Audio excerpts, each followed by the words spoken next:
kalian untuk membuat apa? Keyakinan kelas. Halo ya. Kalau keyakinan kelas, nanti saya bagikan sticky note satu persatu. Nanti kalian tulis sticky note tersebut, terus nanti kalian tempelkan di papan aja ya. Oke. Ya. Sudah punya sticky note? Belum. Contoh nih keyakinan kelas apa? Mbak. Kok.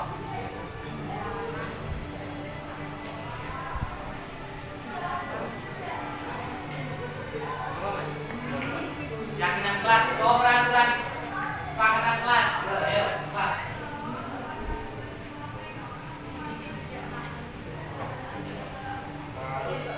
Tidak makan di kelas saat telah salah satunya. Tidak membuang sampah sembarangan. Yang positif datang tepat waktu. Mana? Banyak ya. Nah ini saya bagikan aja nih cepat. Bagikan aja. Seperti biasa. Bagian. Apa?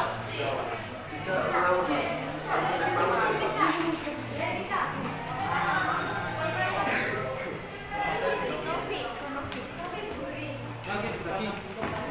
Ambil ban.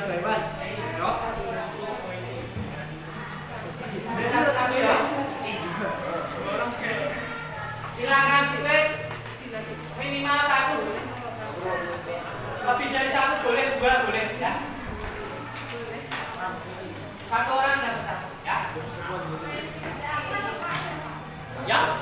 Mana gerak?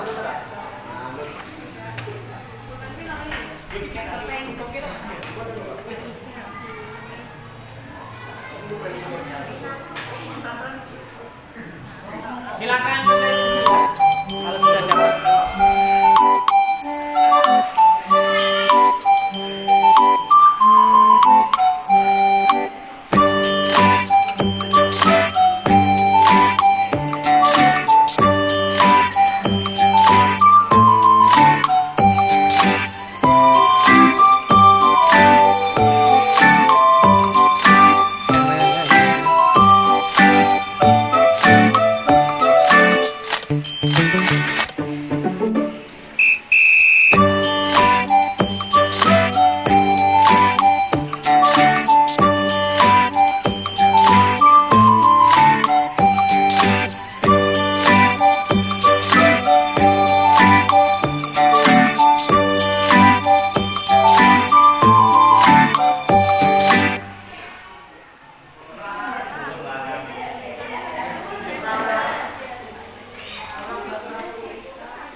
akeh no kok. Masih ada?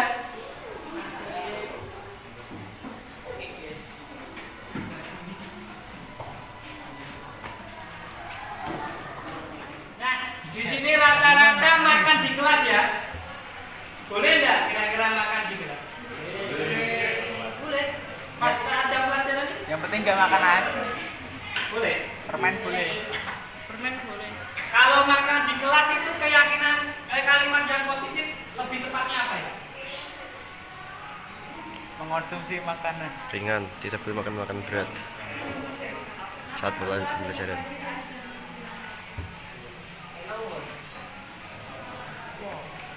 Makan di kelas pada saat jam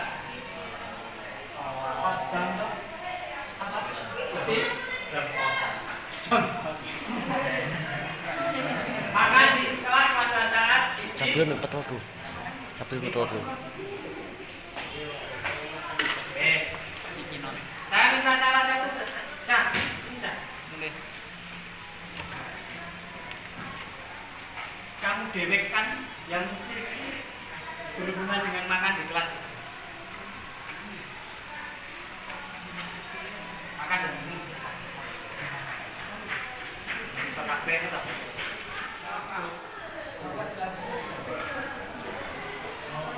Wah.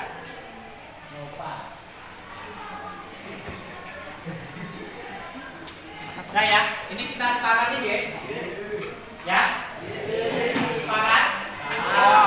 Dari kalimat positif baik makan minum di kelas saat istirahat, terus bersikap santun terhadap teman, terus menghargai orang lain dan diri sendiri, terus ada lagi menggunakan atribut atau seragam sesuai ketentuan sekolah, terus ada lagi menjaga ketenangan kelas, terus buang sampah pada tempatnya. Setelah itu ada bertanggung jawab penuh atas tiket tugas atau yang sudah ditentukan kelas ya. Sepakat ya? Ini kalimat positif. Semoga kalian tidak meninggal ya. Ini harus diimplementasikan kalian pada setiap hari di sekolah ya. Bukan hanya di jam pelajaran saya, melainkan di jam pelajaran yang lain. Ini keyakinan Mas itu tadi ya. Semua warga senantiasa ya, melakukan apa yang ada di sekitar dan juga disepakati. Oke, deal? Sepakat?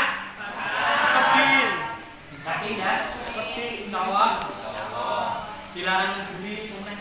Insya Allah.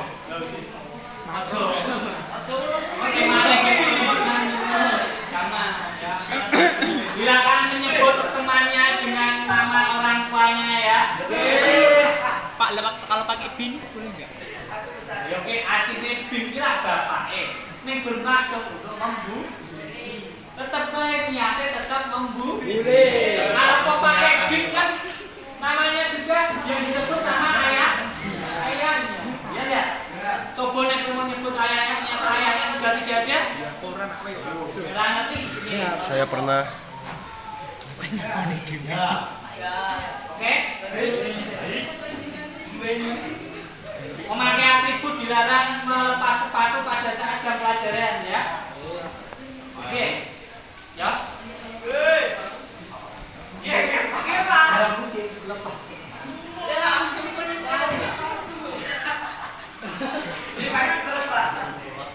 Jam putih sekolah akeh ngomong-ngomong. Kan kita pilih. Ya, deal ya. Oke, terima kasih. Sekian dari saya. Assalamualaikum warahmatullahi wabarakatuh.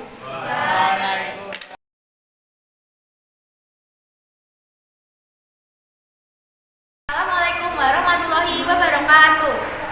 Saya Adisa Safira Beliona dari kelas 11-1. Menurut saya, keyakinan kelas harus diadakan di setiap kelas karena dapat menertibkan kelas dan siswa dapat bertanggung jawab atas perannya sebagai pelajar.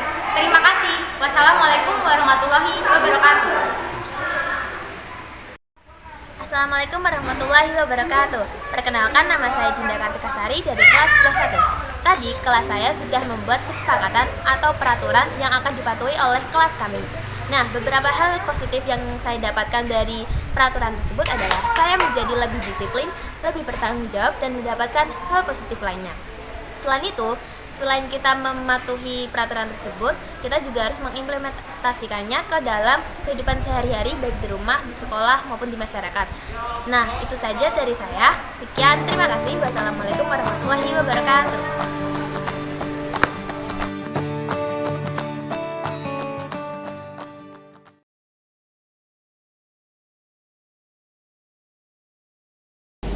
Bismillahirrahmanirrahim. Assalamualaikum warahmatullahi wabarakatuh. Alhamdulillahirabbil alamin. Wassalatu wassalamu ala asrofil anbiya'i wal mursalin wa ala alihi wa ashabihi ajmain. Kepada yang kami hormati Bapak Kepala SMA Negeri 1 Andong, Bapak Giyato Sarjana Pendidikan Magister Pendidikan. Yang kami hormati Bapak Ibu Guru SMA Negeri 1 Andong, dan yang kami banggakan teman-teman calon guru penggerak angkatan ke-9 SMA Negeri 1 Andong. Puji syukur kepada Allah Subhanahu wa taala yang telah melimpahkan kita banyak karunia, nikmat sehat, nikmat sempat, sehingga pada kesempatan kali ini kita bisa bersama-sama hadir duduk untuk saling berbagi terkait diseminasi budaya positif. Yang kedua, selawat serta salam selalu tercurah limpahkan kepada Nabiullah Nabi Muhammad SAW. Semoga kita semua senantiasa dapat mengikuti ajaran dan perilaku beliau. Bapak Ibu yang kami hormati, perkenankan saya selaku pembawa acara untuk membacakan susunan acara pada kesempatan kali ini. Yang pertama adalah pembukaan, yang kedua menyanyikan lagu Indonesia Raya, yang ketiga doa, yang keempat sambutan dan pengarahan dari Kepala SMA Negeri 1 Andong, yang kelima acara inti, yang keenam tanya jawab, dan yang ketujuh adalah refleksi dan penutup. Marilah kegiatan diseminasi budaya positif kita buka dengan bacaan basmalah bersama-sama. Acara yang kedua yaitu menyanyikan lagu Indonesia Raya. Kepada Bapak Ibu kami mohon untuk berdiri sejenak.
Bapak Ibu disilakan duduk kembali.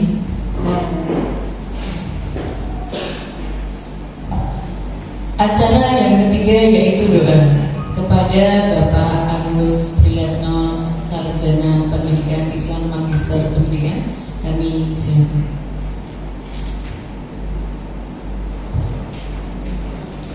Bismillahirrahmanirrahim. Assalamualaikum warahmatullahi wabarakatuh. Bapak-bapak sekalian yang kami hormati, Bapak Ibu guru yang kami hormati pula, mari kita menundukkan kepala sejenak untuk memohon ridho Allah Subhanahu wa taala agar acara pada pagi hari ini bisa berjalan dengan lancar. Ladini al-syaitan tersunnah. Lahumul Fatihah.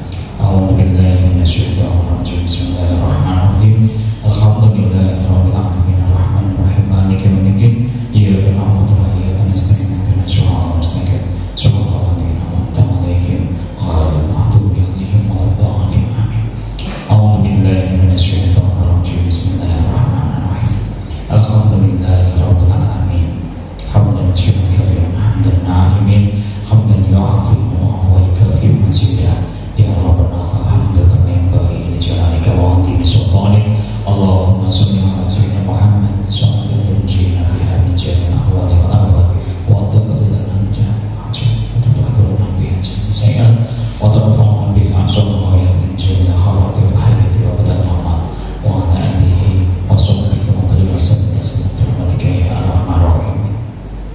Ya Allah ya Rahman ya Rahim, pada hari ini ya Allah kami berkumpul di ruangan ini ya Allah dalam acara diseminasi budaya positif calon guru penggerak angkatan 9 SMA Negeri 1 Amdo. Berkalinya ya Allah yang lancarkanlah acara ini ya Allah. Semoga acara ini mendapatkan keridhaan Engkau ya Allah dan membawa manfaat bagi kita semua dan keluarga yang ada di sekitar ini ya Allah. Ya Allah ya Rahman ya Rahim, kami meminta pertolongan agar acara ini bisa terselenggara dengan baik dan mendapatkan manfaat bagi diri pribadi dan pada semua yang ada di SMA Negeri 1 Amdo ya Allah. Rabbana atina fid dunya hasanah wa fil akhirati hasanah wa qina adzabannar. Wa sallallahu alaihi wa ala alihi wa sahbihi subhana rabbika rabbil izzati amma yasifun wa salamun alal mursalin walhamdulillahi rabbil alamin. Assalamualaikum warahmatullahi wabarakatuh.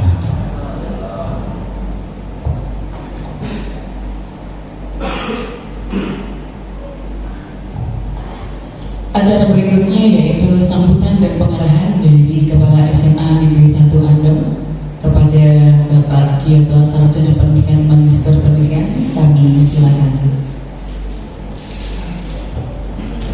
Bismillahirrahmanirrahim. Assalamualaikum warahmatullahi wabarakatuh. Alhamdulillahirrahmanirrahim. Assalamualaikum warahmatullahi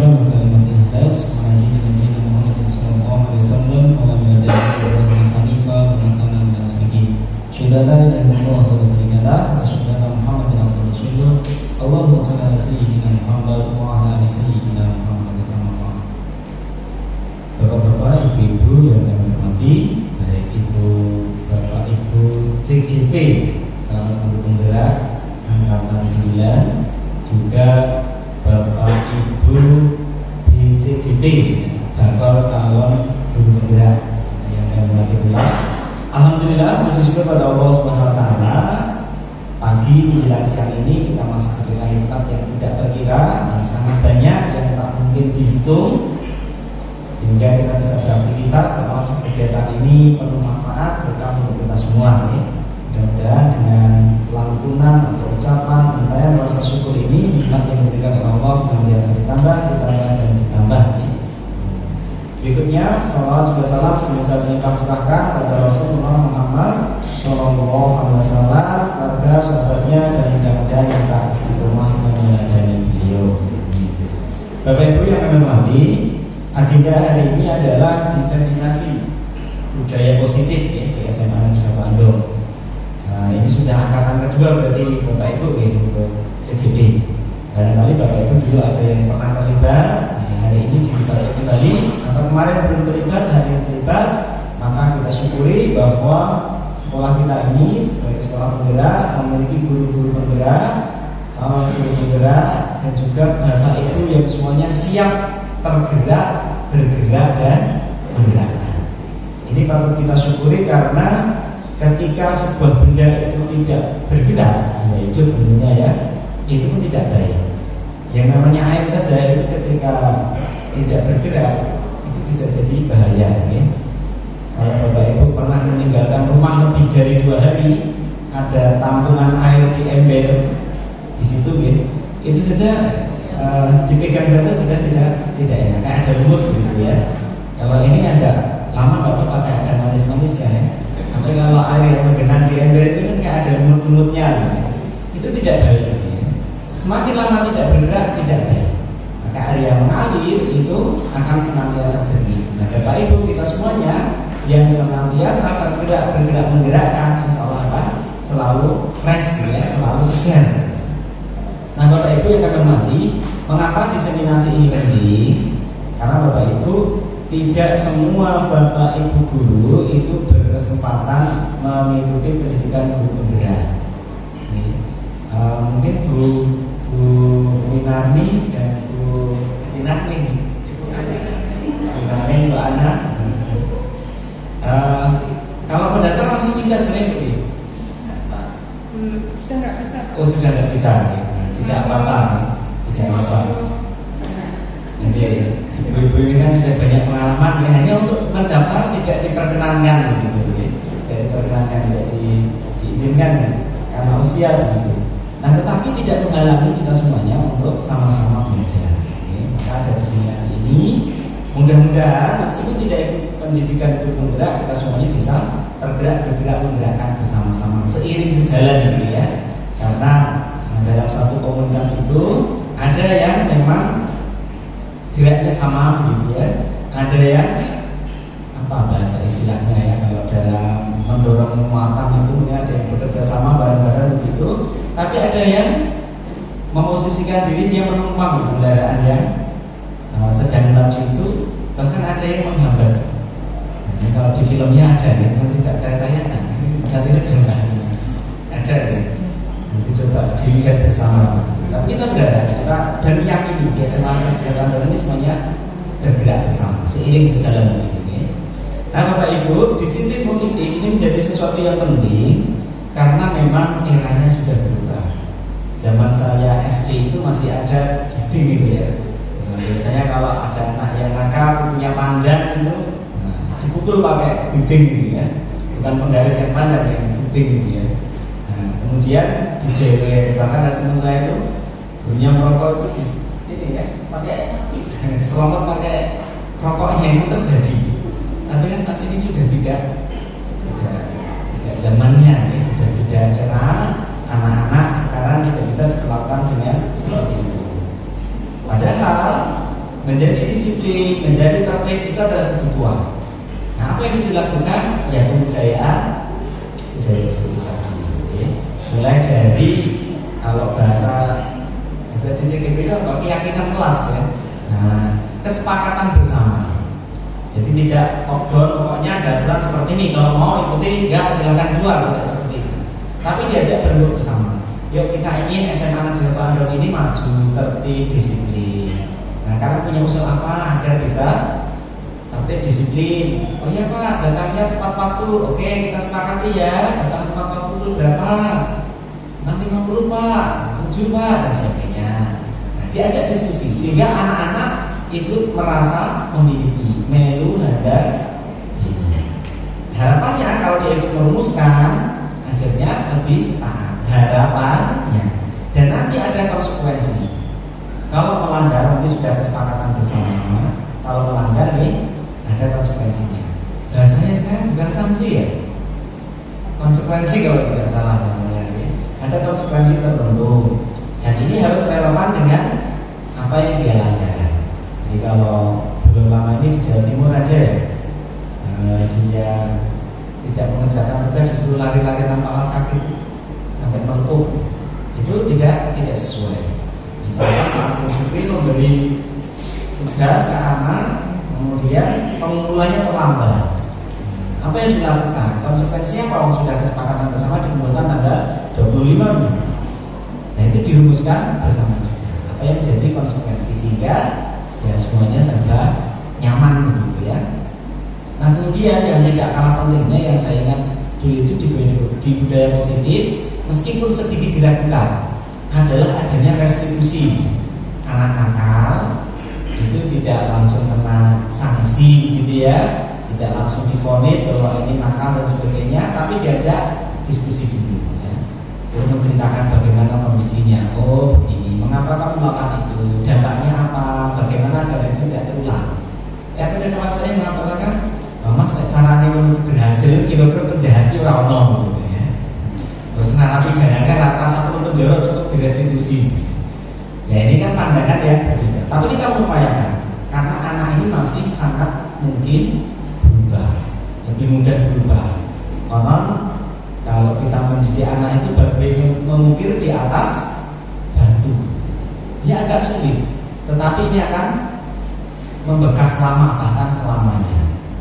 Tapi kalau memberitahu, ngajari orang dewasa itu seperti mengukir di atas air. Ya gampang, kamu jangan ulangi ya gampang. Tapi besok gimana? Ya mungkin di atas air. Tapi ke anak-anak itu bagian mengukir di atas, insya Allah lebih permanen. Ya.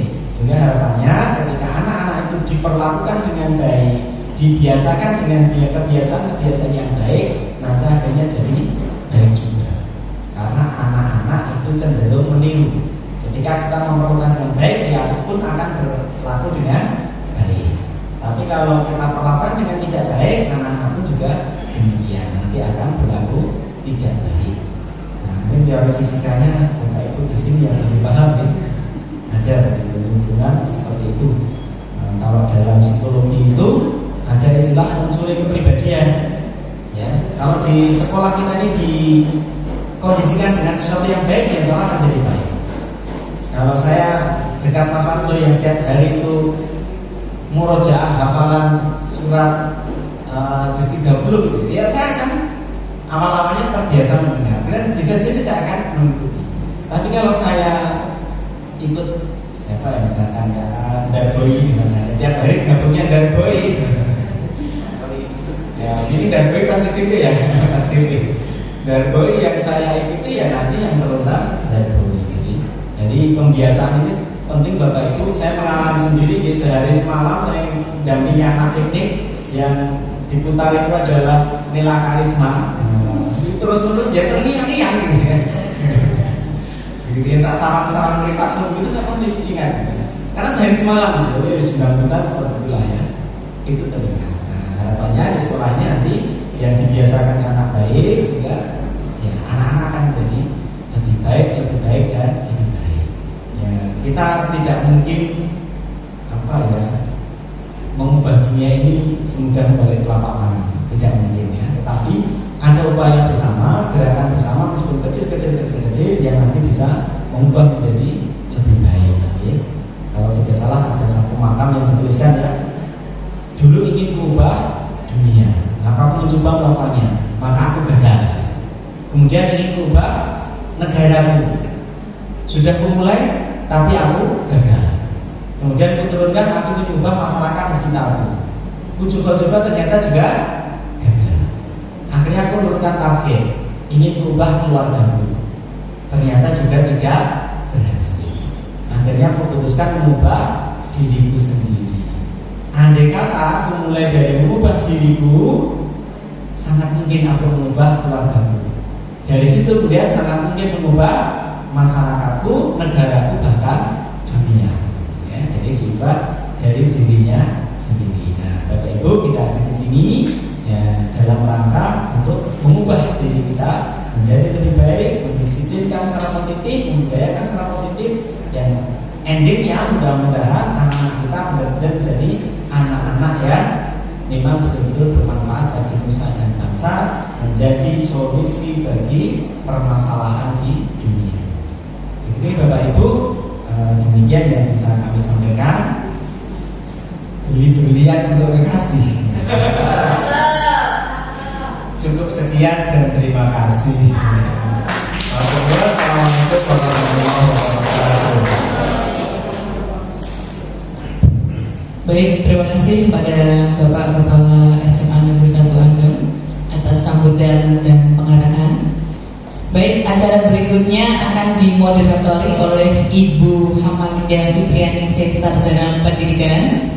Kepada Ibu Hamalidah kami silakan.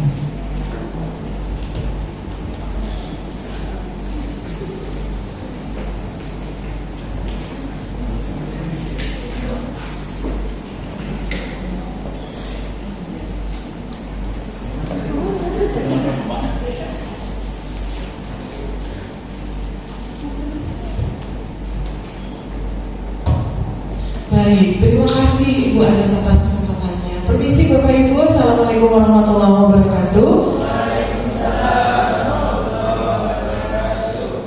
Kini kita mulai sesi sharing ya dan diskusi tentang budaya positif. Nah sebelumnya saya punya pantun dulu supaya lebih ceria. Izin ya Bapak Ibu. Mentari terbit belumlah tinggi. Jalan sendiri menunggu pacar. Assalamualaikum, selamat pagi. Semoga acara hari ini berjalan lancar. Baik, sebelumnya Bapak Ibu, apakah Bapak Ibu di sini pernah mendengar tentang budaya positif? Pernah ya, atau mungkin tadi baru saja. Nah, di dalam forum ini nanti kita akan sama-sama belajar tentang bagaimana mengimplementasikan budaya positif, jenisnya apa saja, dan juga yang jelas mudah-mudahan bisa memberikan insight baru bagi kita. Oh ternyata selama ini saya mengajarnya begini. Oh seharusnya begini. Karena seperti tadi yang Pak Kim bilang bahwa zaman sudah berubah. Jadi kita harusnya menyesuaikan. Begitu langsung saja kita sambut. Nah, kita sambut pemaparan yang pertama tentang disiplin positif dan nilai kebajikan universal oleh Pak Adi Nur Rahman SPD. Kepadanya dipersilakan. Kita beri aplaus kepada Pak Adi.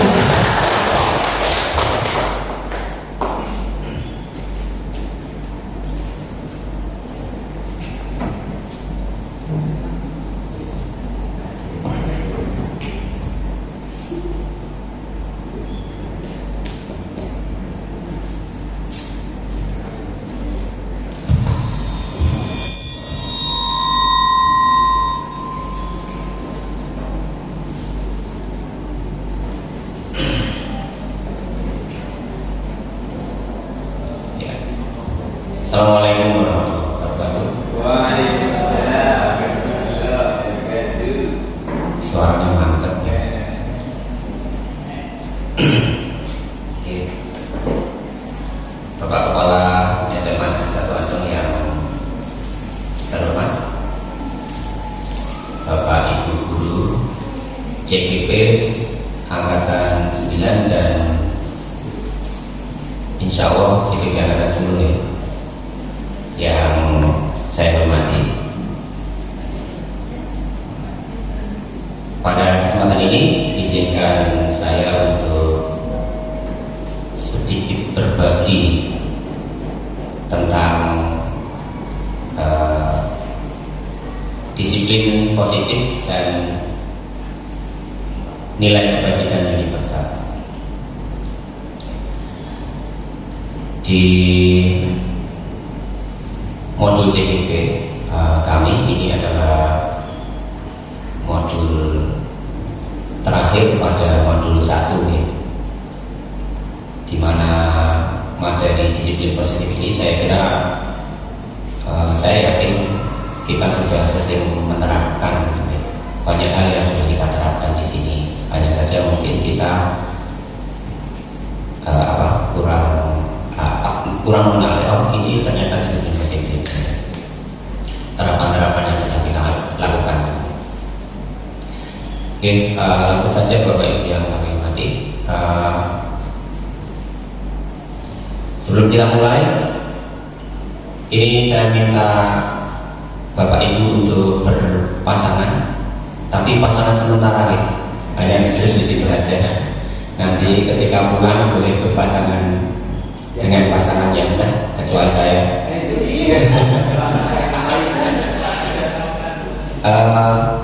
Ada kertas kecil Pak, kertas kecil begini, minta tolong dibagikan. Bapak Ibu yang saya hormati, saya minta tolong untuk masing-masing menuliskan sesuatu yang sangat berharga. Kemudian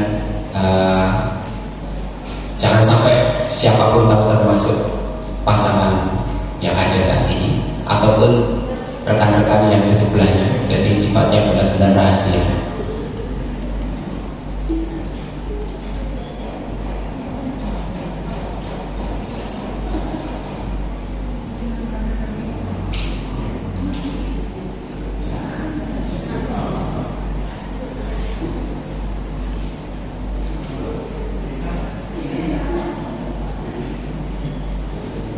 Sidangin, oke.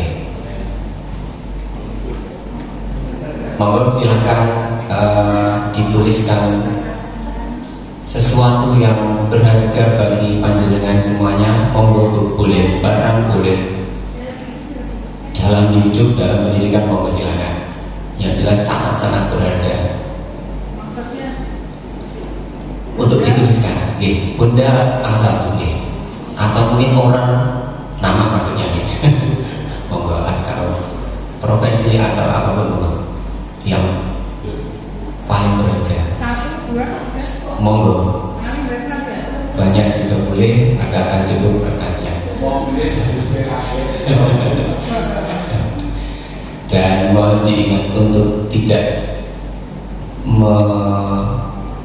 memperlihatkan ke teman-temannya yang lain. Kalau sudah, sekarang silahkan dilipat dan genggam di tangan yang paling kuat, bisa tangan kiri atau tangan kanan.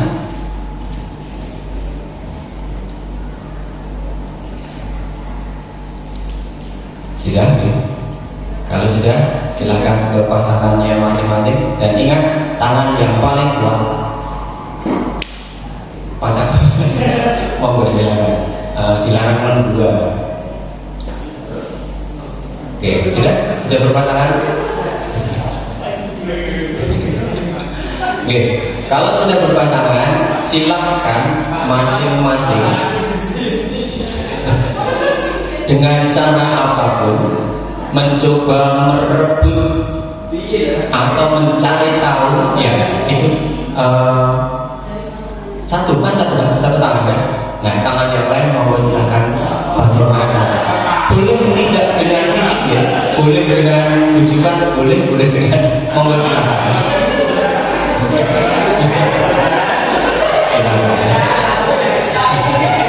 Boleh, itu juga boleh. Tujuannya adalah Bapak Ibu bagaimana bisa merebut atau mengetahui atau meminta barang yang berharga tersebut dari temannya.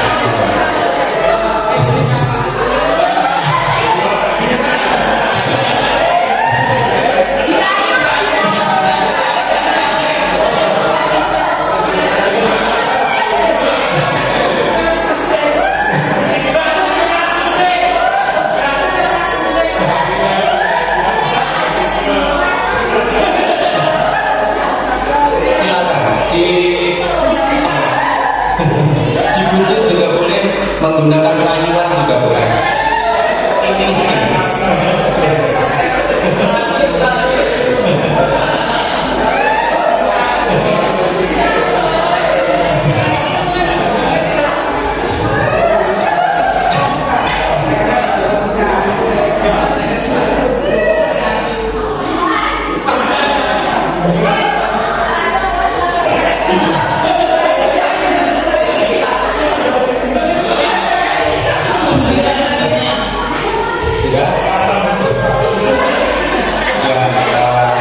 Terima kasih. Adakah yang berhasil merebut atau meminta? Kalau pindah Pak, Bagaimana? pindah kertas sudah buka itu. Oh, pindah kertas. Iya. Artinya berarti berhasil dipaksa tadi? Ya karena saya ajak batu kertas kuning Pak. Senang dia. Ya, oke, terima kasih. Berarti tadi diajak kemudian bersedia ya? Bersedia untuk mengikuti saran ajakannya tadi. Oke. Ya, Bapak Ibu dulu yang saya hormati. Kira-kira dari kegiatan yang kita lakukan ini apa yang bisa kita petik?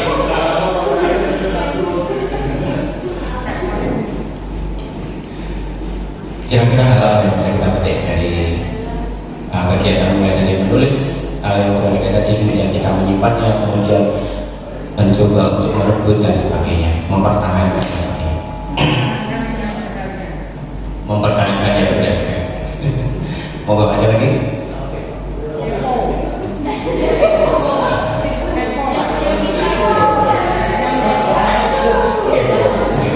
Itu sifat dasar manusia, kepo. Kemudian menggosip dan sebagainya. Oke, dari pengalaman Bapak Hasan dan Pak Yudi tadi, kira-kira kenapa kok bisa mengambil atau memindah dari tangan yang tadi yang paling kuat dijaga kok kemudian bisa sampai terambil? Itu kira-kira kenapa, Pak Guru, Pak Hasan ya?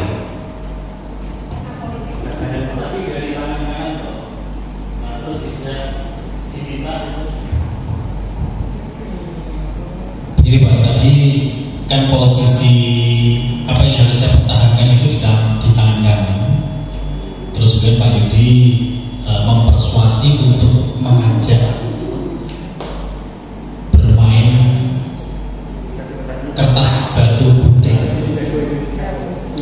menganalogikan dengan sepak bola Malaysia dan Indonesia. Tentu saya pilih Indonesia itu.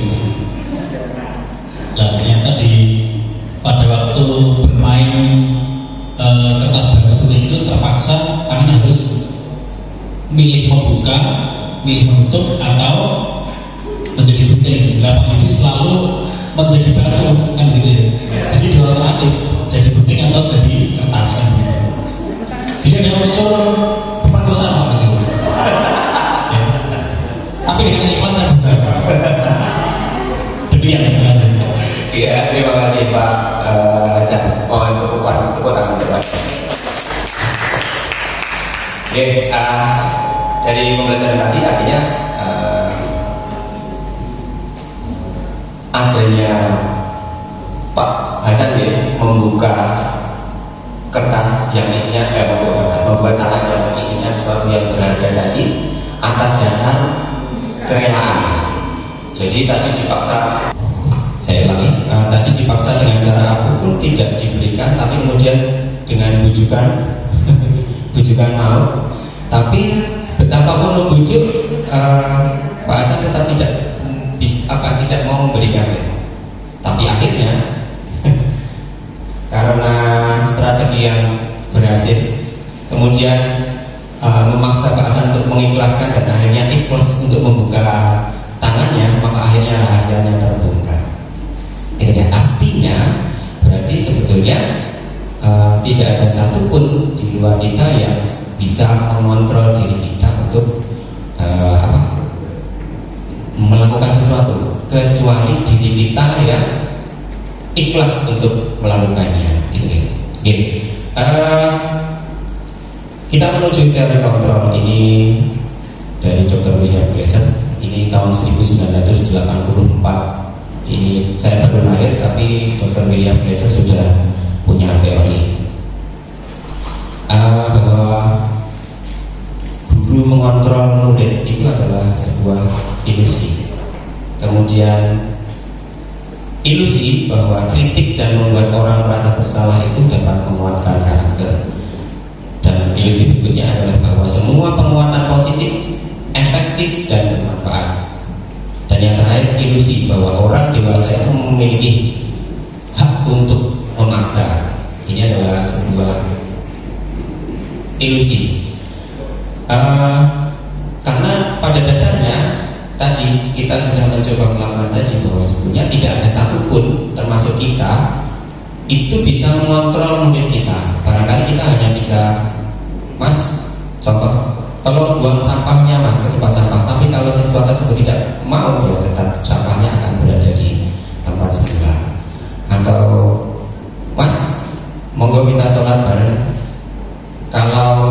tidak bersedia ya tetap tidak mau. Atau mas minta sholat tak ketat atau tak seret ke penjara, kalaupun tidak mau ya tetap tidak akan terjadi gitu. Kemudian membuat orang merasa bersalah dan sebagainya ini saya kira sama nih, artinya kita tidak bisa mengontrol siapapun kecuali diri kita sendiri. Lanjut Pak.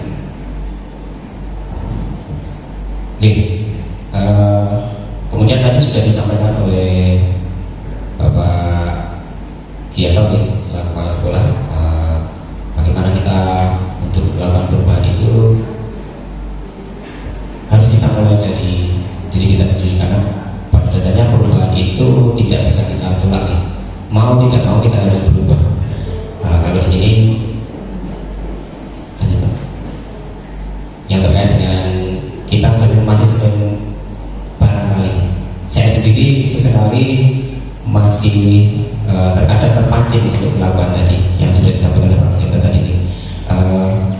Kita memberikan hukuman yang pada dasarnya hukuman itu tidak nyambung dengan kesalahan apa yang dilakukan gitu. Meskipun di bidang tertentu, di lembaga tertentu bahkan itu masih menerapkan hukuman karena bagi mereka hukuman tetaplah lebih efektif begitu, dan ini pasti akan tetap menjadi perdebatan gitu. Tetapi di sini ada hal yang positif, yaitu hukuman itu tidak sudah tidak relevan gitu ya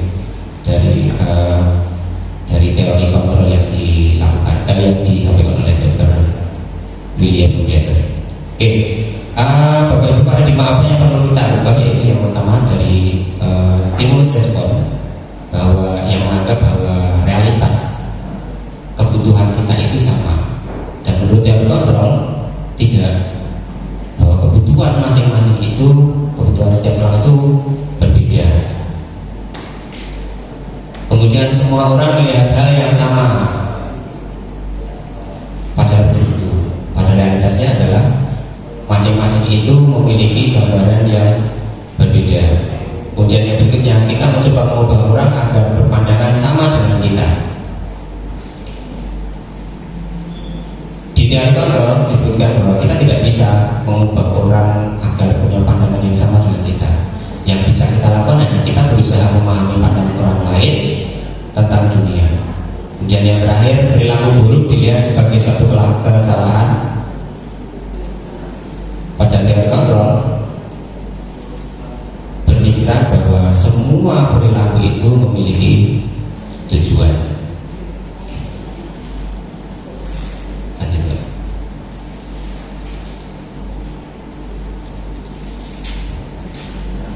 Ya, ini sudah di kita waktunya mepet.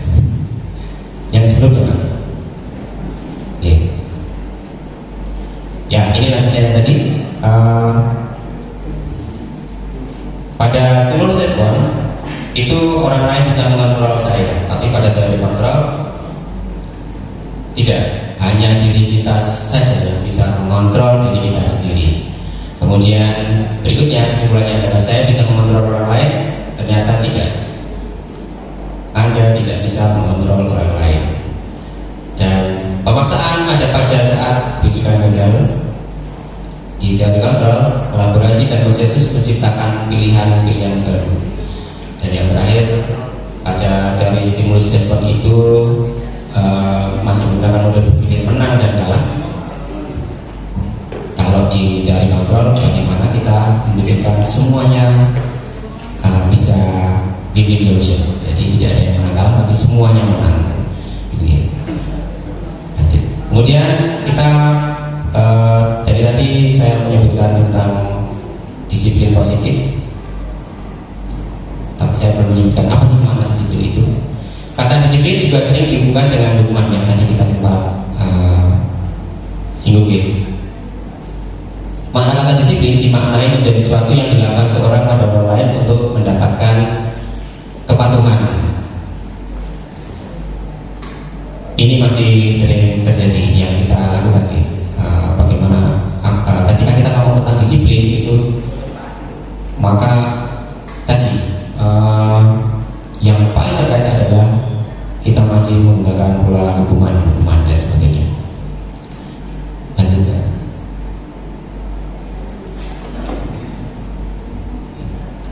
Oke, Bapak pendidikan kita belajar di Bantoro menyatakan bahwa di mana ada kemerdekaan disitulah harus ada disiplin yang kuat. Sebetulnya disiplin itu bersifat self disiplin, yaitu kita sendiri yang mewajibkan kita dengan sekeras-kerasnya. Tetapi itu sama saja, sebab jikalau kita tidak cara melakukan self disiplin, wajiblah penguasa lain mendisiplinkan diri kita. Jadi artinya kita memang harus self disiplin itu kuncinya nih. Jadi disiplin itu kita mulai dari diri sendiri.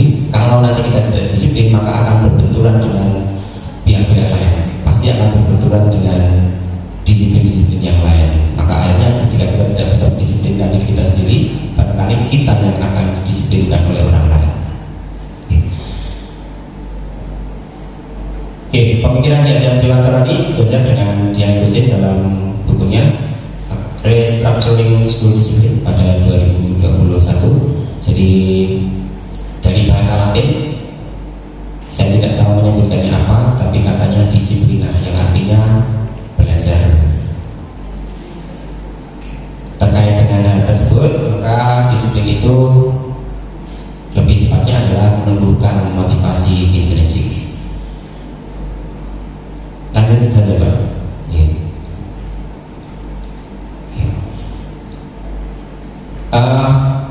Kita dari apa tadi dari stimulus respon dan teori kontrol yang disampaikan oleh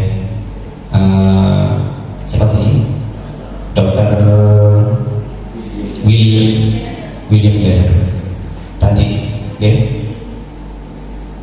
Kita bisa menyimpulkan bahwa disiplin positif itu tidak harus dengan berhukuman.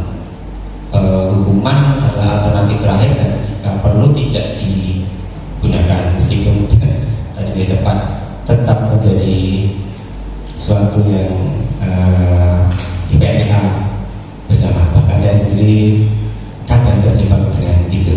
Meskipun di tempat lain tadi saya bilang juga hukuman itu tetap perlu. Kemudian tujuan dari disiplin positif adalah menanamkan motivasi pada murid-murid kita, yaitu untuk menjadi orang yang mereka inginkan dan menghargai diri sendiri dengan nilai-nilai yang mereka percaya. Nilai-nilai yang dipercaya itu ini terkait dengan nilai-nilai kebajikan universal ini. Nilai kebajikan universal, nilai-nilai kebajikan yang disepakati bersama, lepas dari suku, bangsa, agama, bahasa, dan latar belakang dan sebagainya. Artinya dimanapun nilai ini nilainya sama, dan nilai ini merupakan paling besar dari sikap dan perilaku kita, ataupun nilai-nilai ini adalah merupakan fondasi bagi kita untuk berperilaku. Jadi nilai-nilai kebajikan adalah sifat-sifat positif manusia yang merupakan tujuan mulia yang ingin dicapai setiap individu. Contohnya apa Bapak Ibu? Contohnya beriman, bertakwa kepada Tuhan Yang Maha Esa, itu juga sudah, itu adalah nilai kebajikan. Dimanapun sama, di belahan dunia manapun, beriman itu sama bertakwa, mandiri, bernalar, kritis, berkebinekaan global, kreatif dan sebagainya. Profil belajar Pancasila itu saya kira sudah komplit ya dengan nilai kebajikan. Itu Bapak Ibu yang bisa saya sampaikan, bisa saya tularkan. Mohon maaf jika terdapat kekurangan, dan terima kasih atas waktunya dan perhatiannya. Assalamualaikum warahmatullahi wabarakatuh.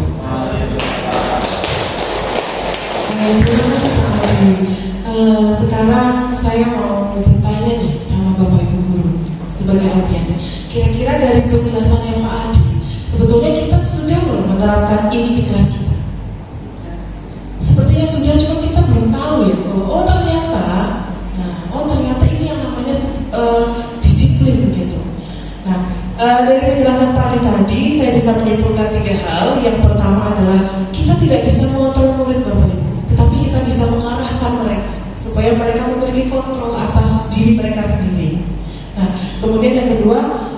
bisa mewujudkan pembelajaran yang nyaman, maka kita bisa menggunakan model berpikir menang-menang. Nah, jika kamu begini, maka begini. Jika kamu begini, nanti begini. Nah, hal uniknya adalah saya pernah praktek di Bapak Ibu sama anak saya sendiri yang masih kecil bahwa adik, kalau adik tidak makan, nanti adik lapar. Nah, ternyata dia nurut. Tapi kalau saya bilang, adik kalau nggak makan nggak ikut loh, malah nggak makan ya. Nah, jadi intinya mungkin kita bisa mengubah paradigmanya dia. Iya, mungkin dia memberikan kita untuk mami papinya. Baik, yang ketiga adalah kita memotivasi murid supaya dia bisa menghargai dirinya sendiri, Bapak Ibu. Jadi dengan nilai kebajikan yang mereka punya. Nah, untuk penjelasan materi pertama, apakah dari Bapak Ibu ada pertanyaan?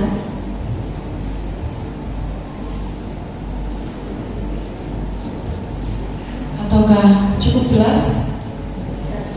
Cukup jelas? Atau Bu Ana mau tanya, Bu? Belum? Ya, baik. Terima kasih atas perhatian dan penjelasannya Pak Andi. Silakan untuk menuju ke tempatnya.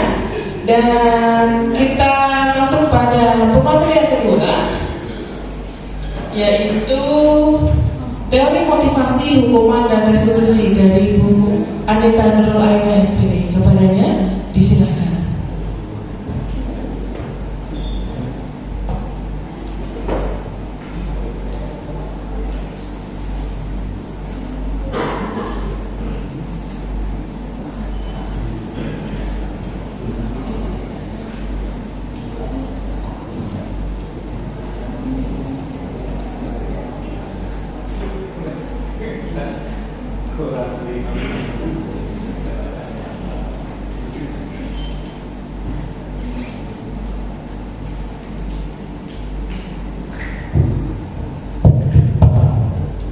Assalamualaikum warahmatullahi wabarakatuh.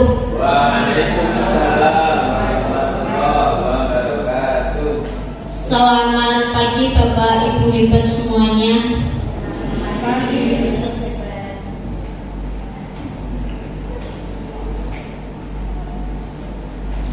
Selanjutnya adalah tentang teori motivasi, hukuman, dan restitusi. Oke, Bapak Ibu semua, di sini sebelumnya saya juga mau kasih pantun dulu ya, biar tidak sekali, biar saya sendiri juga nyaman ya. Oke, gini, ada semut merayap di papan. Bapak Ibu yang imut, yuk kita belajar.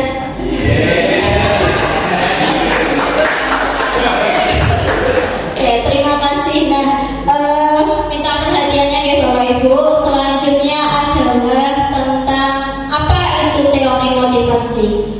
Dilanjut Mbak. Teori motivasi adalah teori yang mengulas mengenai motivasi serta mengelompokkannya menjadi beberapa bentuk dari kurun waktu ke waktu. Lanjut. Nah, di sini adalah teori-teori motivasi dibedakan menjadi 3. Yang pertama adalah teori behavioral, fokus pada perubahan di dalam tingkah laku yang merupakan hasil dari pengalaman dan lingkungan. Teori humanistik menentukan usaha individu untuk menekankan segala potensinya sebagai manusia. Dan yang ketiga adalah teori kognitif, menguji harapan, keyakinan individu dan usaha mereka untuk memahami bagaimana kerja di lingkungannya. Oke, lanjut. Nah, di sini adalah teori motivasi perilaku manusia. Yang pertama dipengaruhi oleh motivasi eksternal dan motivasi internal. Dan untuk motivasi eksternal, yang pertama adalah untuk menghindari ketidaknyamanan atau hukuman. Apa yang akan terjadi apabila saya tidak melakukannya? 2. Untuk mendapatkan imbalan dari orang lain atau institusi. Apa yang akan saya dapatkan apabila saya melakukannya? 3. Untuk menghargai diri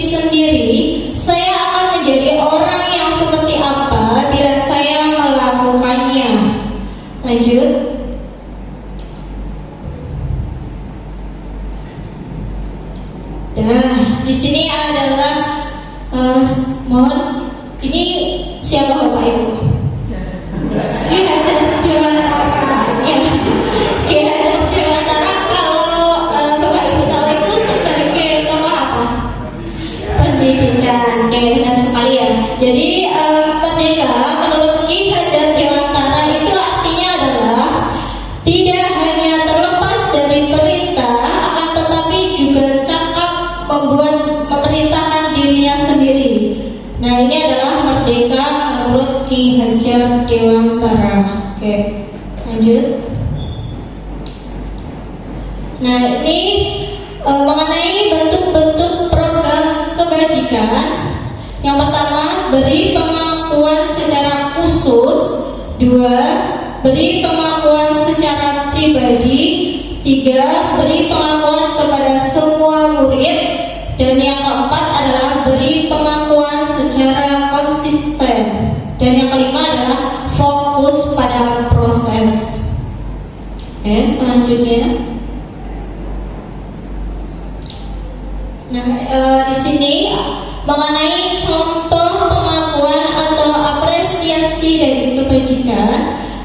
Kemarin saya perhatikan, nilai kebajikannya adalah rasa empati yang besar sekali. Nah, situasinya adalah pada saat menolong murid baru yang ada di kelas kita. Kemudian saya menghargai nilai kebajikannya adalah kepedulian. Situasinya pada saat kamu membantu teman-temanmu di tugas kelompok.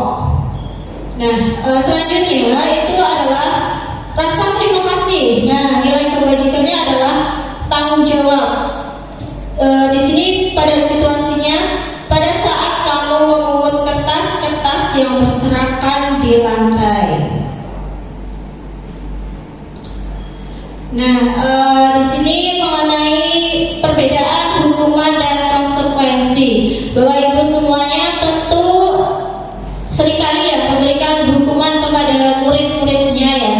Nah, di sini coba Bapak Ibu perhatikan ya. Yang pertama adalah mencatat 100 kali di dalam buku kalimat, saya tidak akan terlambat lagi karena terlambat ke sekolah. Menurut Bapak itu termasuk hukuman atau konsekuensi? Hukuman, oke. Terus yang lanjutannya yang kedua, lari mengelilingi lapangan basket 2 kali karena terlambat hadir di sekolah. Oke, coba bapak-bapak sebelah sini, apa hukuman atau konsekuensi? Lari mengelilingi lapangan basket 2 kali karena terlambat hadir. Nah, itu maksudnya apa? Hukuman atau konsekuensi? Hukuman. Oke, lanjut. Yang ketiga adalah murid diminta untuk push up 15 kali karena tidak menggunakan masker ke sekolah. Termasuk apa? Murid diminta untuk push up 15 kali. Hukuman. Oke. Yang keempat, menggantikan kertas tugas teman yang telah dicoret-coret. Konsekuensi. Oke. Dan yang kelima, membersihkan tumpahan air di meja tulis karena tersenggol pada saat belajar. Konsekuensi. Selanjutnya, murid disuruh untuk mengenakan sepatu seharian di sekolah karena tidak mengenakan sepatu hitam. Murid disuruh untuk mengenakan sepatu seharian di sekolah.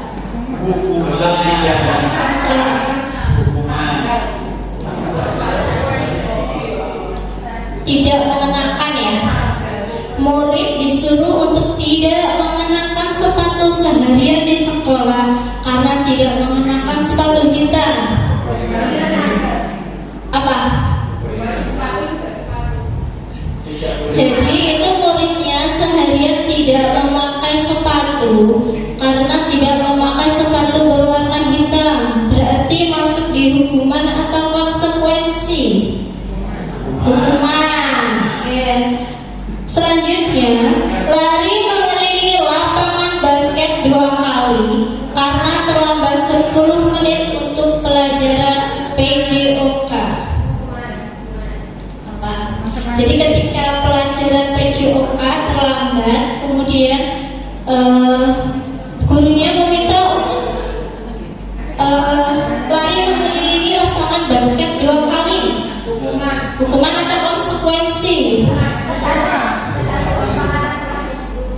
Hukuman atau konsekuensi? Konsekuensi. Oke. Nah, kita nah ini adalah jawabannya ya Bapak Ibu. 100 buat Bapak Ibu semuanya. Oke.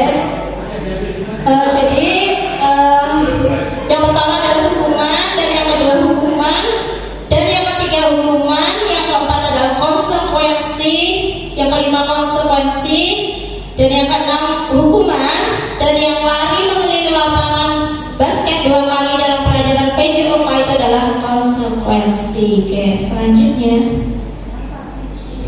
Nah, ini adalah perbedaan hukuman dan konsekuensi. Jadi hukuman itu adalah sesuatu yang menyakitkan harus terjadi, namun kalau konsekuensi itu sesuatu harus terjadi.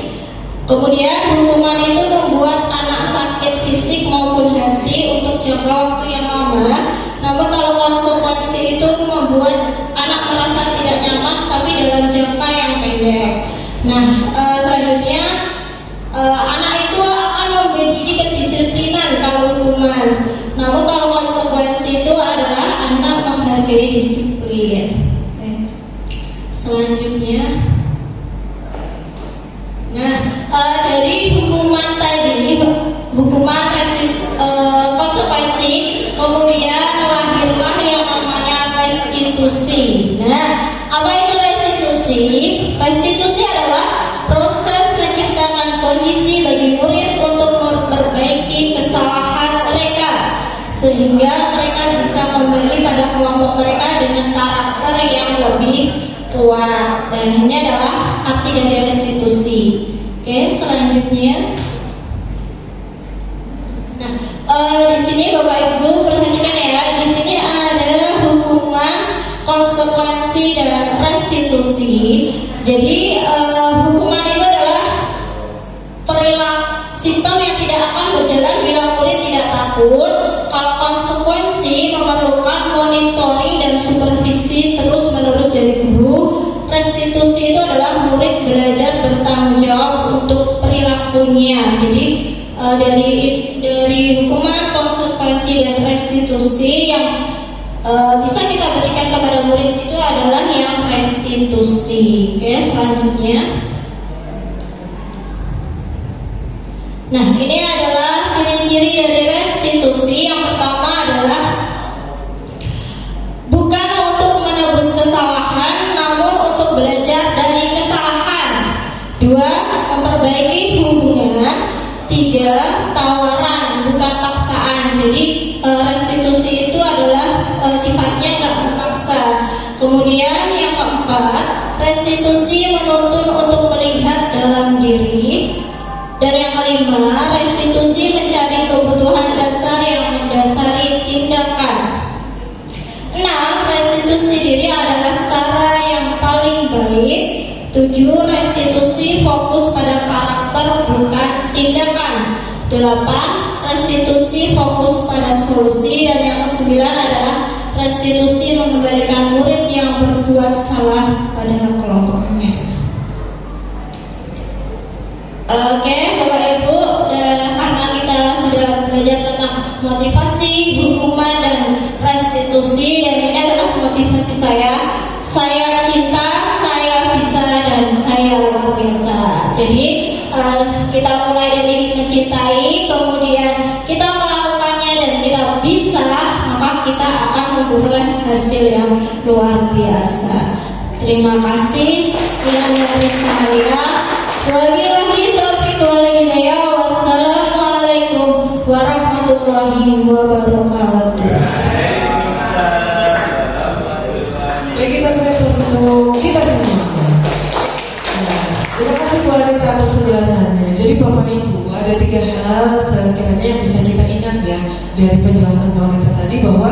sudah saatnya Bapak Ibu kita mengapresiasi murid kita supaya lebih banyak kebaikan, lebih banyak hal-hal kebajikan yang dia lakukan. Kita bayangkan apabila kita melakukannya pada satu murid, satu kelompok, satu kelas, satu sekolah. Nah, kemudian guru-guru menularkan pada sekolah lain. Nah, apa yang akan terjadi? Maka lingkungan yang sangat positif dan menyenangkan akan tercipta. Sehingga siswa tidak lagi melakukan hal-hal yang di luar kendalinya. Gitu. Nah, kemudian yang kedua adalah tadi kita harus bisa mengganti konsep hukuman menjadi konsep restitusi, konsekuensi. Astagfirullah. Kemudian yang ketiga, restitusi itu sebetulnya kita membuat murid itu lebih bertanggung jawab ya Bu, karena kita nanti akan bertanya, kira-kira kamu kalau begini maka solusinya gimana nak? Nah, jadi sebetulnya kita menuntun mereka untuk menemukan sendiri. Nah, kira-kira kalau kesalahan seperti ini itu solusinya gimana menurutmu? Baik atau tidak? Kedepannya seperti apa? Supaya dia jadi bisa, supaya dia menjadi pribadi yang lebih baik lagi. Baik, terima kasih Bu Anita. Untuk Ibu Anita dipersilakan duduk di. Nah, kembali ke tempatnya. Kemudian yang ketiga ada keyakinan kelas dan sedikit role play. Nah, dari Bu Anita, saya yakin Bapak Ibu di sini sudah sangat familiar dengan keyakinan kelas, apalagi setiap awal ajaran baru ya Bapak Ibu. Tapi bagaimana kita membuatnya? Bagaimana sih step-step atau langkah-langkahnya? Dan sebetulnya apakah keyakinan kelas itu diperlukan? Just kita saksikan penjelasan dari Bu Anies Dorama SPD MPD.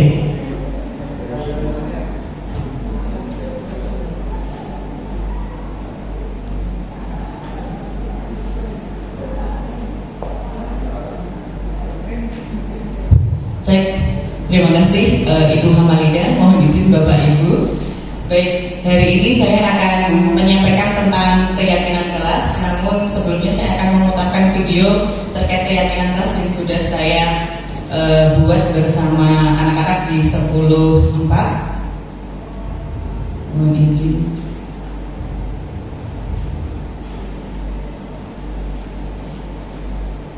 Bukan, sebentar.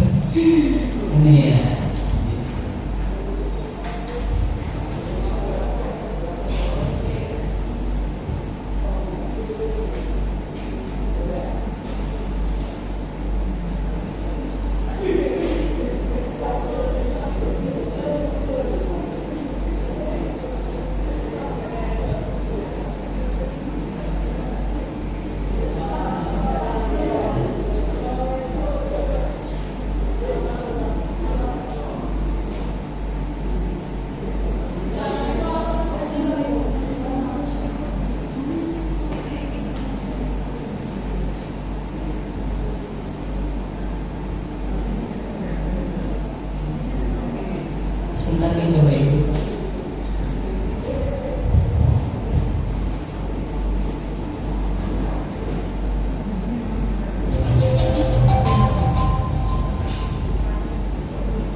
Provinsi Jawa Tengah.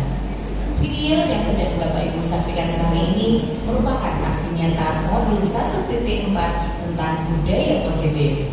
Saya membuat keyakinan kelas bersama murid kelas 10.4 di SMA Negeri 1 Andong. Selamat menyaksikan.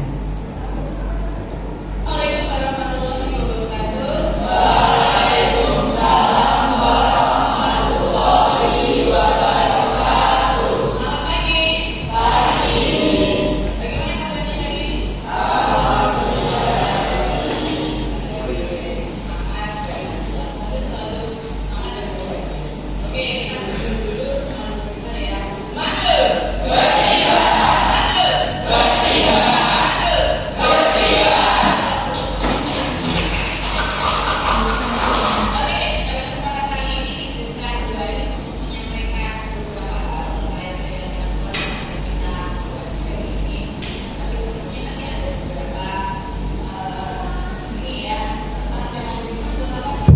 Baik Bapak Ibu, ini video tentang keyakinan kelas yang sudah saya buat di kelas 10-4.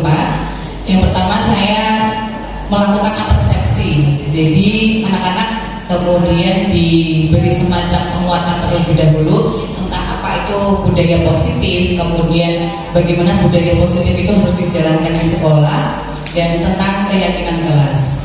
Nah, berikutnya tentang materi budaya positif ini kami sampaikan juga. Jadi keyakinan kelas hanya sebagian kecil dari budaya positif. Murid-murid di sini kami ajak untuk yang pertama adalah mengidentifikasi peraturan-peraturan kelas yang ada di kelas mereka ataupun yang pernah mereka alami ketika masa-masa SMP, yang dimana menggali peraturan kelas itu untuk melihat pertama kalimat-kalimat apa saja yang digunakan dalam peraturan kelas itu yang barangkali bagi mereka muatannya cenderung memaksa atau menekan. Jadi kami membagi sticky note, terus setiap peserta didik ini ya menempelkan gitu.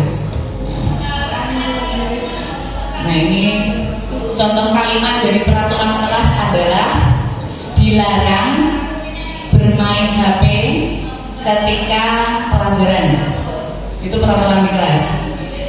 Kemudian setelah itu saya mengkonfirmasi perasaan mereka bagaimana ketika peraturan kelas itu diterapkan. Ternyata banyak yang mengatakan bahwa peraturan kelas itu membuat saya merasa tertekan. Nah, setelah itu kami atau saya mengkonfirmasi hal-hal yang mengidentifikasi hal-hal yang tampak dan tidak tampak. Hal-hal yang tampak itu sesuatu yang baik, yang dari kelas itu bisa digali potensinya agar menjadi lebih maju. Kemudian hal-hal yang tidak tampak itu sesuatu yang negatif dan itu lebih baik dihilangkan dari kelas. Contohnya seperti apa hal-hal yang tampak? Menyapa guru setiap bertemu. Ini yang saya temukan. Kemudian hal-hal yang tidak tampak atau cenderung negatif itu yang saya masih ingat adalah membuang sampah di kolong meja. Jadi ada beberapa peserta didik itu yang masih membuang sampah di kolong meja. Itu hal-hal yang tidak tampak. Berikutnya, setelah itu baru kita identifikasi dari peraturan-peraturan kelas yang sudah ada, kalimat-kalimatnya bagaimana, kemudian mengidentifikasi hal yang tampak dan tidak tampak di kelas itu, baru kemudian dibuat keyakinan kelas. Tapi keyakinan kelas di sini masih sifatnya banyak orang. Jadi setiap anak, setiap murid, setiap pendidik boleh mengemukakan keyakinan kelas menurut versi mereka yang mengandung nilai kebajikan universal yang tadi sudah disampaikan oleh Pak Adi terkait nilai kebajikan universal itu apa saja.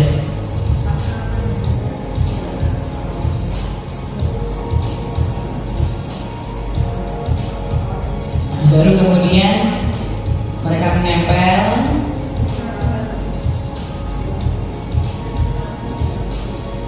Nah, ini klasifikasi nilai kebajikan. Nilai kebajikan universalnya dikelompokkan. Jadi keyakinan kelas itu banyak banget. Mereka misalkan datang sebelum bel sekolah. Nilai kebajikannya apa? Disiplin. Kemudian membuat menyapa guru setiap bertemu sopan santun. Membuang sampah di tempatnya. Menjaga kebersihan meja. Itu kebersihan. Kemudian ketaatan dan tanggung jawab. Ini ada 1, 2, 3, 4, 5 nilai kebajikan universal yang ada di kelas 10-4. Nah, baru kemudian refleksi. Saya meminta anak-anak untuk melakukan refleksi apa yang sudah mereka dapatkan selama membuat keyakinan kelas. Nah, ini Bapak Ibu. Terus ini testimoninya.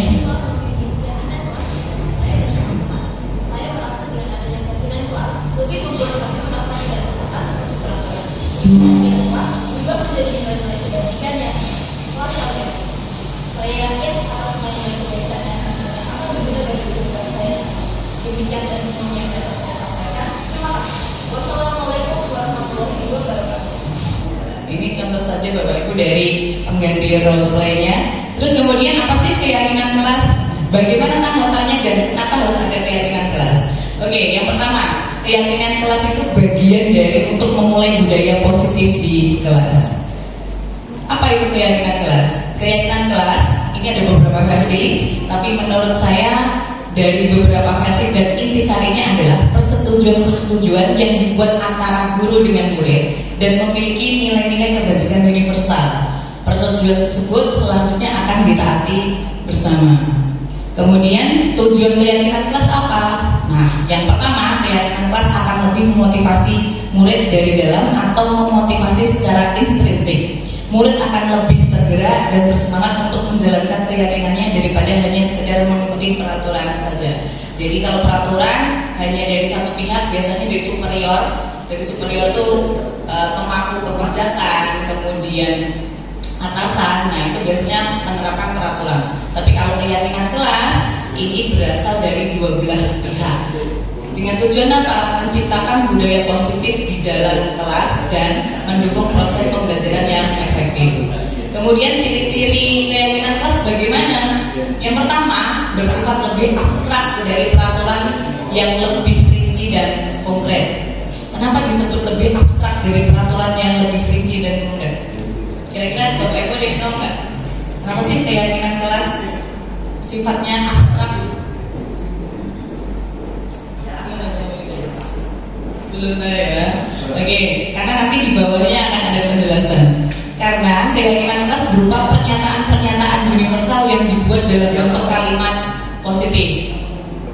Nah, kalau peraturan itu kan tertulis nih Bapak Ibu, tertulis, terus kemudian biasanya ada tanda tangannya dari kepala sekolah ataupun dari pihak-pihak yang dalam tanda kutip superior. Tapi kalau di keyakinan kelas sifatnya abstrak karena dari bawah, dari murid itu sendiri. Mereka mempercayai apa sih agar kelas itu menjadi lebih baik. Nah, itu yang namanya keyakinan kelas. Jadi kalau abstraknya bagaimana? Karena munculnya dari bawah, munculnya dari peserta didik itu, munculnya dari murid itu yang mereka yakini. Kemudian berikutnya, keyakinan kelas tidak dibuat dalam jumlah banyak, sehingga mudah diingat dan dipahami oleh semua warga kelas. Beda dengan peraturan. Kalau peraturan 1, 2, 3, 4, 5, 6, 7, 8, 9, 10 gitu ya. Tapi kalau keyakinan kelas itu hanya beberapa saja, tapi benar-benar diyakini dan diimplementasi dalam kehidupan sehari-hari murid di kelas. Berikutnya, keyakinan kelas merupakan sesuatu yang dapat diterapkan di lingkungan kelas tersebut. Otomatis ini lahir dari keyakinan murid yang ada di kelas itu. Artinya apa? Setiap kelas itu pasti punya keyakinan kelasnya sendiri. Kelas 10-4 ini punya keyakinan kelas yang berbeda dengan 10-5 dan seterusnya. Karena apa? Tumbuh dari kelas itu sendiri. Berikutnya, pembuatan keyakinan kelas melibatkan semua warga kelas melalui kegiatan curah pendapat. Nah, ini yang tadi saya bilang bahwa keyakinan kelas itu tidak hanya dari satu pihak, tapi dari beberapa pihak yang di situ mereka memunculkan inisiatif untuk membuat keyakinan itu. Berikutnya, keyakinan kelas dapat ditinjau dari waktu ke waktu. Ini dia, beda dengan peraturan. Kalau peraturan selanjutnya atau seterusnya ya ditinjau hanya setahun sekali atau bahkan selama periode kepala sekolah tidak tergantikan gitu peraturan sekolah. Tapi kalau keyakinan kelas ini masih bisa ditinjau dalam kurun waktu tertentu, misalkan 3 bulan sekali, 6 bulan sekali, atau bahkan 1 tahun sekali. Jadi melihat dari kondisi dari peserta. Kemudian langkah-langkahnya bagaimana? Yang pertama, diskusi bersama. Jadi kalau peraturan kan kadang-kala dari pihak superior, kemudian ada murid tidak diajak diskusi muridnya, tapi peraturan itu langsung diberikan. Tapi kalau keyakinan kelas itu ada diskusi bersama dulu, dibimbing oleh guru. Nilainya apa nih yang bisa kita terapkan di kelas ini, termasuk juga keyakinan kelas untuk setiap mata pelajaran. Kemudian yang kedua, setelah diskusi bersama, menulis keyakinan kelas. Yang seperti yang tadi sudah ada di video bahwa masing-masing murid boleh menuliskan keyakinan kelas yang mereka yakini bisa mereka terapkan dalam diri mereka, dan itu mengandung nilai-nilai kebajikan universal. Berikutnya yang ketiga, mengulas dan memilah. Namanya murid kan banyak nih, keyakinan kelasnya, keyakinan dari diri mereka itu pasti berbeda-beda atau ada yang sama. Ketika ada yang sama, kita pilah jadi satu. Ketika ada yang berbeda, jadi diferensi. Proses ini bertujuan untuk memastikan bahwa keyakinan yang dihasilkan dari seluruh siswa itu merupakan nilai-nilai yang diinginkan. Kemudian nomor 4, setelah dipilih, terus kita kecek kembali dan kita sepakati. Nah, ini tahap terakhirnya, mengecek kembali keyakinan kelas dan menyepakatinya. Tujuannya agar tidak ada keyakinan kelas yang rancu dan seluruh pihak di kelas dapat memegang tanggung jawab keyakinan kelas dengan baik. Memang agak membutuhkan waktu yang lama karena memilah tadi ya, terus ngecek kembali, terus mengkonfirmasi kepada seluruh peserta didik apakah ini cocok untuk kelas kita atau tidak. Yang terakhir adalah menyosialisasikan. Jadi kalau sudah dipilah-pilah, kemudian dikonfirmasi, baru kemudian disosialisasi. Nah, ini bisa dalam bentuk spanduk atau poster yang ditempel di kelas. Nah, keyakinan kelas ini juga dapat dibahas secara berkala dalam pembelajaran. Jadi misalkan ada 5 keyakinan kelas. Kalau di kelas 10-4, keyakinan kelasnya seperti ini. Fokus ketika pembelajaran. Itu keyakinan kelasnya. Berarti tidak, dalam tanda kutip ya, artinya tidak diperkenankan untuk bermain HP. Jadi fokus pada pembelajaran. Kemudian keyakinan kelas berikutnya adalah mengumpulkan setiap tugas dengan tepat waktu. Itu keyakinan kelasnya.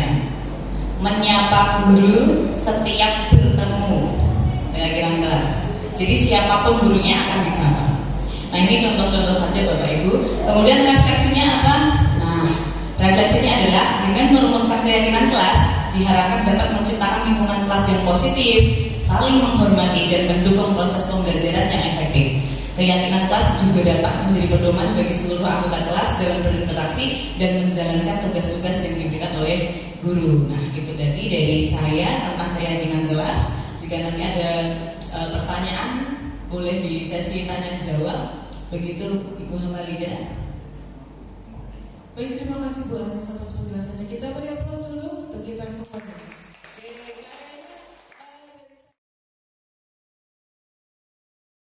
Ya, terima kasih. Assalamualaikum warahmatullahi wabarakatuh. Waalaikumsalam warahmatullahi wabarakatuh. Terhormat Bapak Kiyato selaku Kepala Sekolah Negeri Jabarong dan juga Bapak Ibu guru yang ada di sini. Di sini saya akan mempresentasikan yaitu mengenai segitiga restitusi. Apa saja itu segitiga restitusi? Ya, di sini restitusi merupakan salah satu cara menanamkan disiplin positif pada murid sebagai bagian dari budaya positif di sekolah. Ya. Next saja. Restitusi menurut dosen yaitu restitusi merupakan proses menciptakan posisi bagi siswa untuk memperbaiki kesalahan mereka sehingga mereka bisa kembali pada kelompoknya dengan karakter yang lebih kuat. Restitusi dapat membantu siswa menjadi lebih mempunyai tujuan, disiplin positif dan memulihkan dirinya ketika berbuat kesalahan. Restitusi menguntungkan korban dan si pembuat salah atau disebut juga win-win solution. Ini menurut dosen ya. Jadi ini akan terjadi pada saat kita di kelas, ada keyakinan kelas yaitu kesepakatan kelas antar siswa. Jadi nanti direfleksikan bersama-sama. Ya. Next. Nah, ini model dalam gambaran segitiga restitusi atau pada konsepnya. Di situ ada validasi tindakan yang salah. Terus ada lagi menanyakan keyakinan dan stabilkan identitas. Ini meta konsep atau gambaran dari segitiga restitusi. Ya. Next Pak. Oke, tahapan restitusi. Yang pertama yaitu menstabilkan identitas. Bagian dasar dari segitiga bertujuan untuk mengubah identitas anak dari orang yang gagal karena melakukan kesalahan menjadi orang yang sukses, ya. Dan contoh di sini, berbuat salah itu tidak apa-apa. Terus yang kedua, tidak ada manusia yang sempurna. Saya juga pernah melakukan salah seperti itu. Kita bisa sampaikan ini, Bapak Ibu tidak tertarik mencari siapa yang salah, tapi Bapak Ibu mencari solusi dari permasalahan ini. Kamu berhak merasa begitu ya. Ini untuk menstabilkan identitas. Jadi semisal ada anak yang mendapatkan kesalahan yang sudah melanggar aturan kelas atau keyakinan kelas, kita mencoba untuk menstabilkan identitas mereka ya, dengan cara ya kita melakukan win-win solution tadi ya. Mungkin ya Bapak dulu pernah seperti itu, namanya juga manusia pasti punya kesalahan. Itu paling tidak menstabilkan identitas biar kita sama-sama mendapatkan solusi.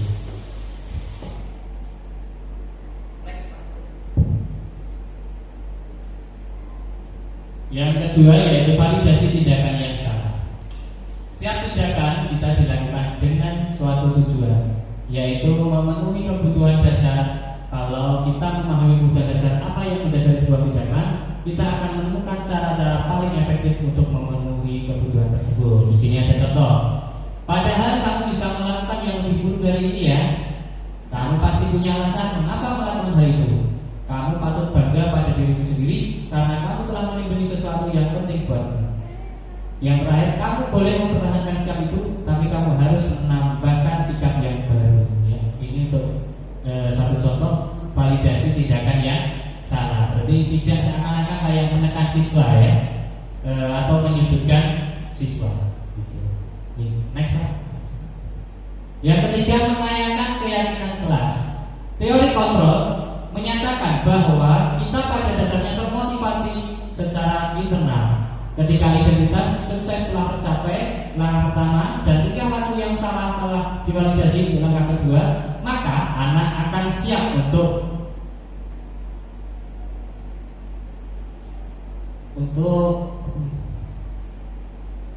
dihubungkan dengan nilai-nilai yang dia percaya dan berpindah menjadi orang yang dia inginkan. Maaf ya, itu tulisannya tertutup gitu. Jadi saya tidak tahu tentang dunianya kok bisa di situ ya. Contoh, apa yang kita percaya sebagai kelas atau keluarga, terus apa nilai-nilai umum yang kita telah sepakati, dan yang selanjutnya apa bayangan kita tentang kelas yang ideal. Terus yang terakhir, kamu mau jadi orang yang seperti apa? Ya, ini mengenai menanyakan keyakinan kelas. Berarti ada seperti pertanyaan internal ya, secara pribadi pada siswa yang membuat peserta didik atau siswa itu nyaman ya untuk ke depan. Dibuat 5 menit aja. Oke, mungkin itu saja ya yang saya sampaikan dari presentasi saya. Cukup sekian. Terima kasih. Assalamualaikum warahmatullahi wabarakatuh.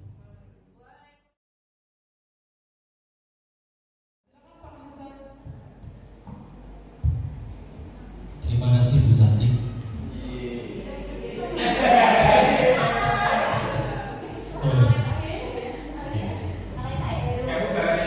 Izin bertanya dan menanggapi terkait dengan materi yang disampaikan oleh Bu Anis tadi terkait dengan keyakinan kelas. Ada beberapa lisan yang terdapat di dalam kelas, beberapa lisan tugas ya. Yang pertama adalah tugas wali kelas, terus yang kedua adalah tugas guru mapel, dan yang ketiga kalau nanti ada guru BP masuk.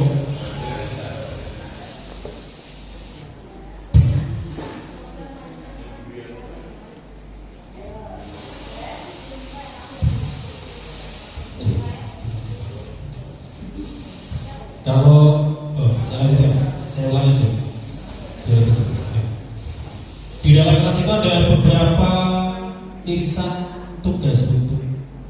Yang pertama adalah tugas wali kelas, terus yang kedua adalah tugas guru kelas, dan yang ketiga guru BP atau website ya. Terkait dengan keyakinan kelas. Bayangan saya untuk keyakinan kelas itu dibangun oleh wali kelas, ya, dari bayangan saya. Meskipun tidak menutup kemungkinan juga kalau guru mapel itu juga bisa membangun sebuah keyakinan kelas. Hanya nanti ketika semua guru mapel itu membangun keyakinan kelas, ini implementasinya apa tidak membingungkan siswa, gitu ya. Itu yang pertama. Terus yang kedua, terkait dengan konsekuensi, apakah memungkinkan dalam keyakinan kelas itu sekaligus mencantumkan apa konsekuensi yang akan diterima oleh peserta didik ketika peserta didik itu dalam waktu tertentu menyimpang dari keyakinan kelas tersebut. Karena pada prakteknya di lapangan penyimpangan itu selalu ada dan hampir pasti tidak akan hilang. Saya kira demikian, terima kasih. Assalamualaikum warahmatullahi wabarakatuh.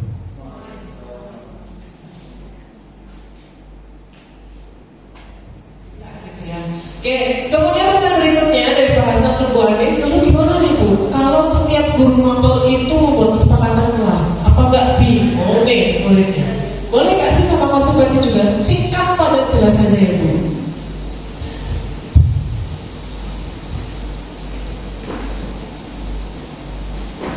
Oke, terima kasih untuk Pak Hasan yang sudah memberikan pertanyaan. Bagaimana karena kita banyak irisan ya, guru wali kelas, kemudian mapels dan guru BP, bagaimana keyakinan kelas itu bisa terbentuk. Nah, makanya beda, kita mindsetnya beda dulu. Keyakinan kelas dan peraturan itu berbeda. Peraturan itu cenderung banyak, kemudian dari satu pihak superior. Tapi kalau keyakinan kelas itu tidak perlu banyak, tapi diyakini oleh satu kelas. Boleh nggak kalau misalkan wali kelas itu membuat keyakinan kelasnya? Boleh secara umum.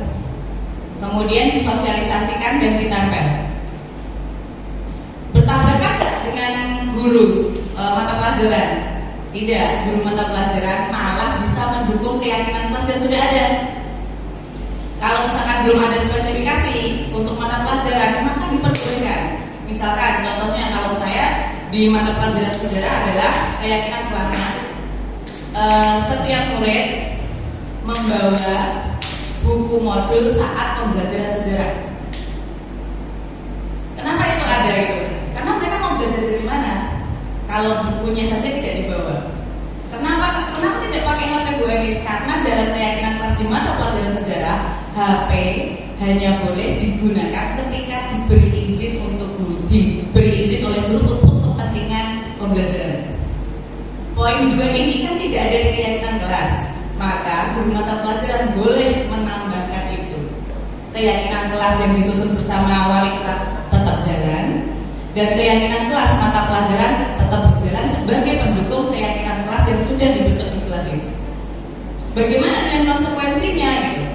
Kita lihat dulu, kalau peraturan dilanggar maka hukuman jelas. Tapi kalau keyakinan kelas karena berasal dari murid, berasal dari guru, berasal dari lingkungan yang ada di kelas itu, maka ketika murid melanggar, maka sebenarnya dia melanggar apa yang sudah dia yakini sendiri. Bagaimana kemudian agar pelanggaran dalam tanda kutip ya keyakinan kelas ini yang dia langgar itu memberikan efek jerah kepada dia, maka budaya positif yang lain akan digunakan di situ. Segitiga restitusi. Jadi budaya positif yang disampaikan oleh Pak Adi sampai dengan Pak Warjo itu merupakan suatu kesatuan yang tidak bisa dipisah-pisah.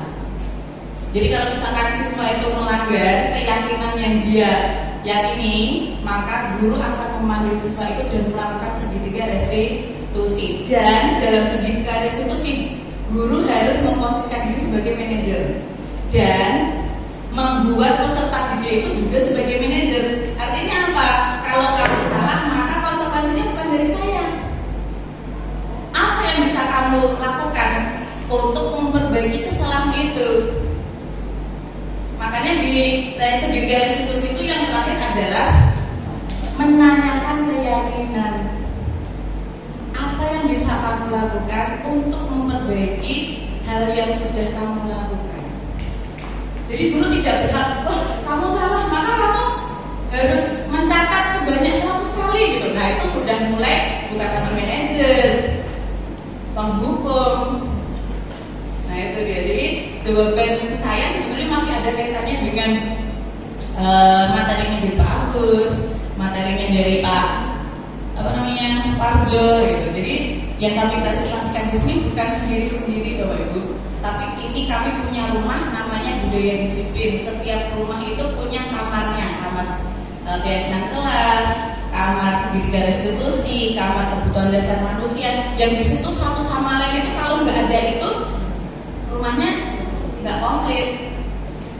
Jadi kalau misalkan keyakinan kelas itu ruang tamunya, maka dalam rumah harus ada kamar tidur. Kamar tidurnya misalkan punya kebutuhan, punya Bu Titi, materinya Bu Titi misalkan. Kamar mandinya punya siapa gitu. Jadi rumahnya adalah rumah budaya positif yang masing-masing rumah itu punya kamar-kamar yang saling terikat satu sama lain. Begitu Pak Hasan. Barangkali yang bisa saya sampaikan. Terima kasih Bu Rika. Baik Bu Anda sudah sangat jelas sekali Pak ya. Jadi cukup wali kelas saja. Nanti guru tanya, udah lihat sepakatan kelas atau kayaknya kelas belum nih? Kalau belum nanti bisa dibantu, kalau sudah dilaksanakan. Baik, akhirnya kita sampai di penghujung acara ya Bapak Ibu. Di bagian refleksi bahwa hari ini kita sudah belajar apa saja tadi Bapak Ibu? Tentang disiplin positif, kemudian bagaimana menerapkan